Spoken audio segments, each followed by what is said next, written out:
అదుపులో ఉన్న నిందితుడిపై దాడికి పాల్పడుతూ పోలీసులపై జూలం ప్రదర్శించి విధులకు ఆటంకం కలిగించే వారిని సహించేది లేదని గుంటూరు జిల్లా ఎస్పీ సతీష్ కుమార్ హెచ్చరించారు. ఓ యూట్యూబ్ ఛానల్ ఇంటర్వ్యూలో మాజీ ముఖ్యమంత్రి వైఎస్ జగన్మోహన్ రెడ్డి సతీమణిపై అసభ్యకరమైన వ్యాఖ్యలు చేసిన చేబ్రోలు కిరణ్ అనే నిందితుడిని అరెస్ట్ చేసి మంగళగిరి నుండి గుంటూరుకు తరలిస్తుండగా మాజీ ఎంపీ గోరంట్ల మాధవ్ తన అనుచరులతో అడ్డుకున్నారని తెలిపారు.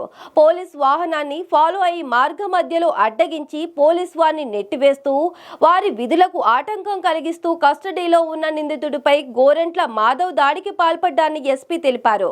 ఇందుకు గాను గోరంట్ల మాధవ్ ఆయన అనుచరులైన మరో 5 మంది అరెస్ట్ చేశామన్నారు. మన చీబ్రోలు కిరణ్ కుమార్ అనే సోషల్ మీడియాలో అసంఖ్యంగా మాట్లాడిన అక్యూజ్ ని నిన్న మనం ప్రెస్ మీట్ కి తీసుకుని వచ్చినప్పుడు గోరంట్ల మాధవ్, రమేష్, తల్లా దామోదర్, శివప్రసాద్, శివయ్య, సురేందర్ వీళ్ళందరూ కూడా ఆల్ 6 మెంబర్స్ కూడా సత్యసాయి డిస్ట్రిక్ట్, అనంతపురం డిస్ట్రిక్ట్ చెందిన వాళ్ళు.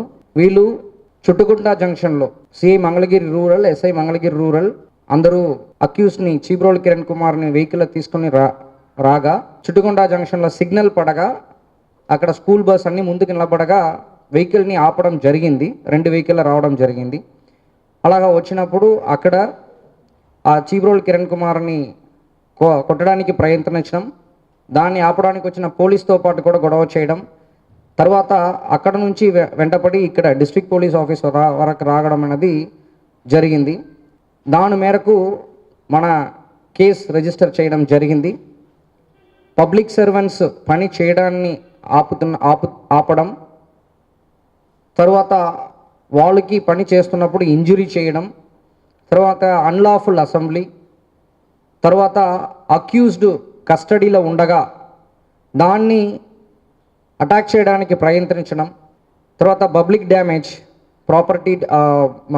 ప్రాపర్టీ డ్యామేజ్ ఇది అన్ని సెక్షన్ల కింద మన కేసు రిజిస్టర్ చేయడం జరిగింది. గోరంట్ల మాధవ్ గతంలో కూడా 5 కేసులు ఉన్నాయి. 3 కేసు అనంతపూర్లో, 1 పాక్సో కేసు కూడా ఎన్టీఆర్ కమిషనరేట్లో 1, తర్వాత సిఐడిలో 1, 5 కేసు ఉంది. నిన్న తాడేపల్లిలో ఒక సోషల్ మీడియా కేసు, తర్వాత ఈరోజు ఈ అటాకింగ్ కేసు అని చెప్పేసి టోటలీ 7 కేసు. సో వాళ్ళని అందరినీ కూడా ఈరోజు కోర్టులో రిమాండ్ చేయడం అనేది జరుగుతాయి.